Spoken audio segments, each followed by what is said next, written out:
প্রিয় ভাই ও বোনেরা, আমাদের জীবনে প্রেম, ভালোবাসা এসব শব্দ আমরা খুব সহজেই ব্যবহার করি। কিন্তু কখনো কি ভেবে দেখেছি এই ভালোবাসা কি হালাল নাকি হারাম? একটি হারাম সম্পর্ক শুরু হয় হাসি ঠাট্টা দিয়ে। মনে হয় এতে ক্ষতি কি? কিন্তু শয়তানের পাদ খুব সূক্ষ্ম। আস্তে আস্তে এই সম্পর্ক আমাদের ঈমানকে দুর্বল করে দেয়। হারাম সম্পর্কের প্রথম ক্ষতি হয় হৃদয়ে। নামাজে মন থাকে না, কোরআন পড়তে ইচ্ছা করে না।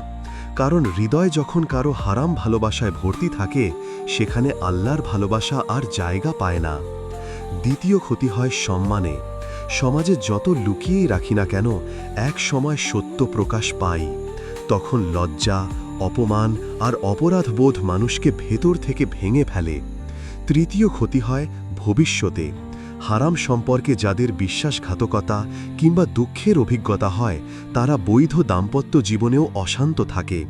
হৃদয়ে সন্দেহ আর অবিশ্বাস থেকে যায়। সবচেয়ে বড় ক্ষতি আখিরাতে। রাসূল সাল্লাল্লাহু আলাইহি ওয়াসাল্লাম বলেছেন, ব্যভিচারের দিকে নিয়ে যায় এমন প্রতিটি ধাপই গুনাহ। চোখের ব্যভিচার, কানের ব্যভিচার, জিহ্বার ব্যভিচার, সব কিছুর হিসাব দিতে হবে। বন্ধুরা, আল্লাহ কাউকে ভালোবাসা থেকে বঞ্চিত করেননি। তিনি হালাল সম্পর্কের দ্বার খুলে রেখেছেন নিকাহ বা বিবাহের মাধ্যমে। হালাল ভালোবাসায় আছে বরকত, শান্তি আর রহমত। তাই যদি সত্যিই কাউকে ভালোবাসো, তাকে হারাম পথে নয়, হালাল পথে পাওয়ার দোয়া করো। নিজের ইচ্ছাকে আল্লাহর আদেশের সামনে সিজদায় দাও।